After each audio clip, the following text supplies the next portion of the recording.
Halo teman-teman, aplikasi pinjol Finplus mulai barbar, ancam sebar data, lakukan ini agar aman. Nah, kita tahu penagihan pinjaman online baru-baru ini sudah mulai mengkhawatirkan teman.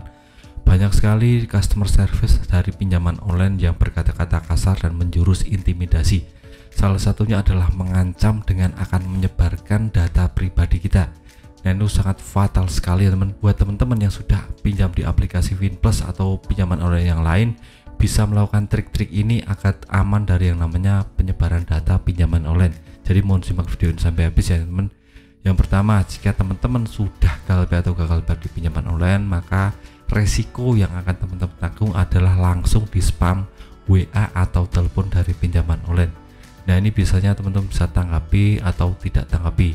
Nah, fatalnya jika pinjaman online itu mengancam akan menyebarkan data pribadi, nah ini sudah menyalahi aturan dari OJK dan negara, karena yang namanya OJK dan negara itu sudah melindungi data pribadi kita.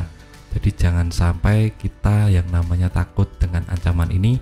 Jadi teman-teman bisa lakukan langsung saja bicara kamu sudah melanggar aturan dan bisa dipidanakan dengan menyebarkan data pribadi. Ini adalah sudah dilindungi negara dan kamu akan kena sanksi pidana seperti itu ya teman.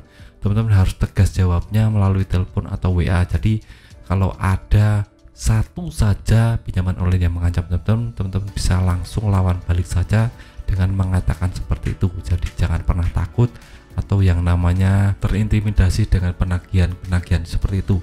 Jadi teman-teman harus kuatkan mentalnya dan harus punya pengetahuan kuat tentang masalah ini. Jadi jangan sampai kalah dalam berdebat dengan customer service atau pinjaman online, karena untuk data pribadi itu sangat sensitif sekali teman. Undang-undangnya mengatur tentang itu. Jadi ini sudah di luar batas, teman-teman harus langsung lawan balik saja, tidak boleh diam saja, karena mengancam menyebarkan data pribadi itu pidananya sangat besar sekali, karena itu menyangkut privasi kita sebagai warga negara Indonesia. Jadi data pribadi itu tidak boleh bocor. Kenapa kok tidak boleh bocor? Kalau sudah bocor nanti data pribadi itu bisa digunakan untuk meminjam di pinjaman di platform pinjaman online lain. Jadi kita tidak tahu apa-apa, nanti disuruh bayar padahal kita tidak pinjam ya teman.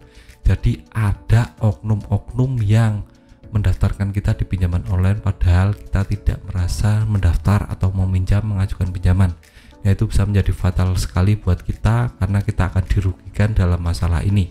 Jadi saran saya sekali lagi, amankan data teman-teman.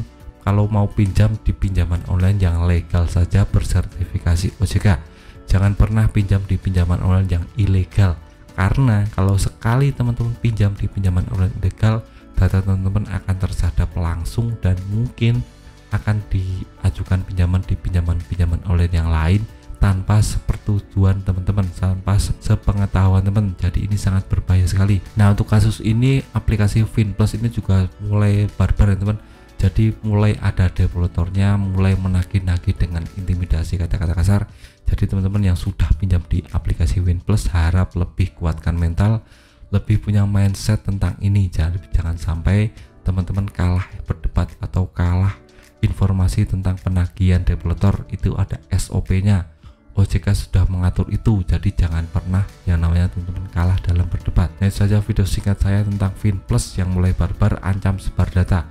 Lakukan cara-cara yang sudah saya jelaskan tadi agar teman-teman terbebas dari yang namanya ancaman sebar data. Lawan balik saja, jangan pernah takut karena itu sudah melanggar aturan OJK dan negara.